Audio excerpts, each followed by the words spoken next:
Hey guys, welcome to this week's Young Gun Podcast. We've got a really good episode for you guys today about an interesting topic about the future. And what does the future hold, Joe? I mean, there's so much going on in regards to technology. I mean, obviously technology is a sector we really like in regards to positioning in your portfolio, but what does the future hold? I mean, these next 10 years, actually, let's go take a step back. I actually just watched Back to the Future, and we took a look at what 2015 was going to look like, 30 years after the movie was made. They kind of predicted what was going to happen. The Nike shoes kind of did happen. I mean, one of our interns here actually had Nike shoes that zipped up by themselves with a remote on the iPhone. I mean, that came true.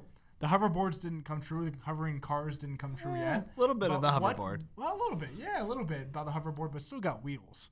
So what does the next 10 years hold, Joe? Like, what are some things you're looking at? So the big theme here is always microchips, right? Because that's what's pushing technology further in almost every sector. We look at phones. People looked at flip phones. They looked at BlackBerries were the big new thing. And now we literally have a computer in our pocket. BlackBerry is essentially irrelevant. I mean, the company, it's still around, but it's basically irrelevant. The iPhone and different, Google phones, Android phones made that was kind of irrelevant. Yeah, they try to make a comeback, but every company that isn't innovative, that can't come up with this technology, they're really getting left behind. I know in a past episode, we talked about Kodak. So we saw this huge deal with basically the government and Kodak saying, hey, we're going to fund you so you can provide vital chemicals that are going to be put into drugs, pharmaceuticals for things like COVID. So you essentially had a camera company becoming a COVID vaccine material company. But again, look at Kodak. They aren't good at innovation at all, right? So as phones got better, as cameras got better, they really became obsolete, and you saw this stagnant stock price of about $2.50 forever. So now when they hit this big deal, it shot up to $55 the next day. It was absolutely insane, but again, it comes back to that management, right? So their management is pretty much awful. Let's just put it straight. And the deal actually just fell through. Right? Because they can't. Well, there's fraud reports too. Right? Everything behind it, how they did it for essentially pump and dump. That's what the terms we use when stocks go up 1,000% in one day and then they sell off. We have so many people promoting the stock, and it's not necessarily a good thing to get in those kind of stocks. The momentum's just too much. Especially we saw big executives getting in and out of that stock, and that's never a good thing when company management is selling their own stock that they own. That's a telltale sign that they don't believe in the vision of the company. But going back on what you're saying about microchips and being the future, like you said, these iPhones, technology. We had iPad innovation come around where that was a big craze. But there's something always fueling the technology behind it, and that's the microchips. So stocks like NVIDIA or Micron, we like NVIDIA a lot. We were saying buy NVIDIA at $140 a share. It's $500 plus right now. Right. So it's a lot more expensive than it used to be, but there's a reason that it's expensive. It's because it's the future over the next 10 years, and everybody wants to own it. The future comes down to a couple of different things in my opinion. There's two big things I'm looking for. Number one that I want to talk about is the next phase for Apple, Microsoft, Android, all these different Android phone makers. We saw Apple transition into TV. Have that with Apple TV. Yep. We saw Apple get into watches with their iWatch or Apple Watch. We have the iPhone. We have the iPad. What's the next thing? I think glasses. I think we're going to start to see a lot of technology be put into glasses, whether it be sunglasses or if you need glasses for your everyday life. I think we're going to start to see maybe augmented reality, some type of LEDs being put into your glasses that allows you to become more efficient in your everyday life, kind of like an iPhone for your glasses. But how intense do you see this? So let's go back to that, Back to the Future analogy you're using. Are we literally going to be able to click a button? We have a nice little holograph in front of us that's talking to us, helping us, or where do you really see it going? Essentially, I think that's going to be very close to what it is, to where it's kind of going to be like your iPhone layout. There's already videos that were made that kind of gives you an idea of what it's going to be like if that were to occur. And obviously, it could be very different. But I kind of imagine it to be very similar to your iPhone. You have applications, and when you look at certain, it's going to be able to digest or detect your eye movement, so you're able to see exactly what app you're picking. So then you pick the application, and it might be watching videos if you're laying back and you're just bored. For you guys in your office, maybe you shouldn't be doing this, sitting there and acting like you're doing work and just sitting there actually watching TV through your glasses. But it's going to be similar to that, to where you're able to watch TV on your glasses. You're able to maybe bring up budget sheets, Excel sheets for your work, things like that make everything more efficient. And we started to see a movement of these glasses over the past couple of years. We started to see companies release certain things, but we didn't see like these big manufacturers, big companies get into it. But I think that's going to be one of the next phases for a lot of growth over time. So the big question here is, where do we take our bets, right? Do we go into the technology sector through the chips or through the company themselves? Apple obviously is a great company. We've continued to see it really rise this year in particular. I mean, them and Tesla were just been insane. So do you take that route or do you take that microchip route? The big thing you got to realize with these microchips is a lot of them come from China. So with the election coming up, depending on who wins, obviously if Trump were to win, there's going to be more regulation. There's going to be more conflict with China. And if Biden were to win, there's going to be deregulation with China. Sure. So that's a big thing you want to keep in mind coming up with the election as well. I think you can get the best of both worlds, though, when it comes to investing like that. So you can own stocks like NVIDIA, or you can own stocks like Apple. I think both companies are great all around. So I think you can get some exposure, sub-diversity within your own portfolio in certain sectors. So you have semiconductors of tech, which is still considered tech. You have Apple and Microsoft that give you the cloud exposure, that give you the gaming exposure, that give you the services, the wearables. It gives you it all. So I think you can have the best of both worlds.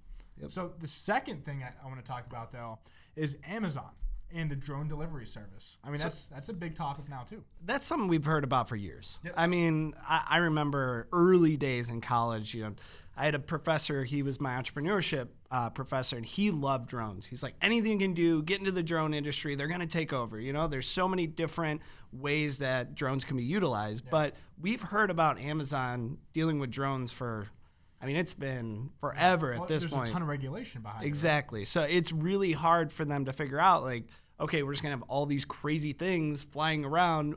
What says they're not going to run into each other? What says there isn't privacy issues? What says... Not going to get hacked. Exactly. And used to crash into somebody or harm somebody.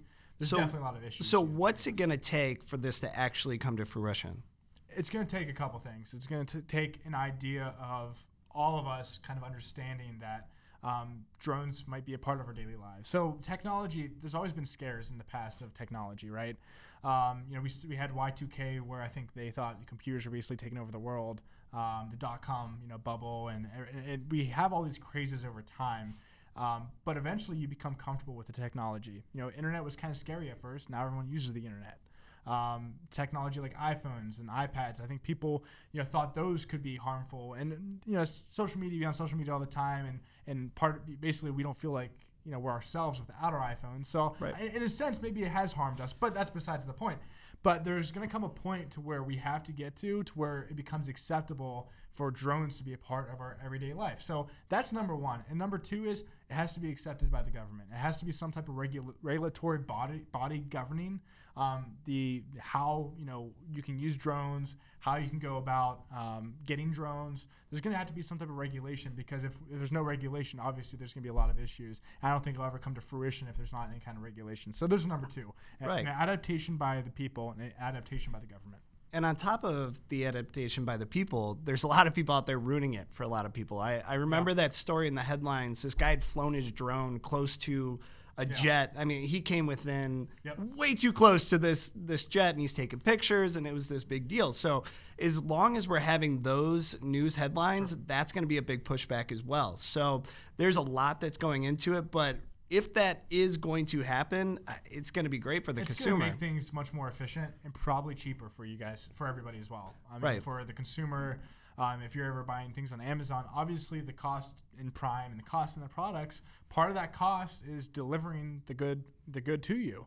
So if we can drive down prices or cost to deliver that to you through efficiency of drones or even autonomous vehicles, then that's going to also reduce prices all around.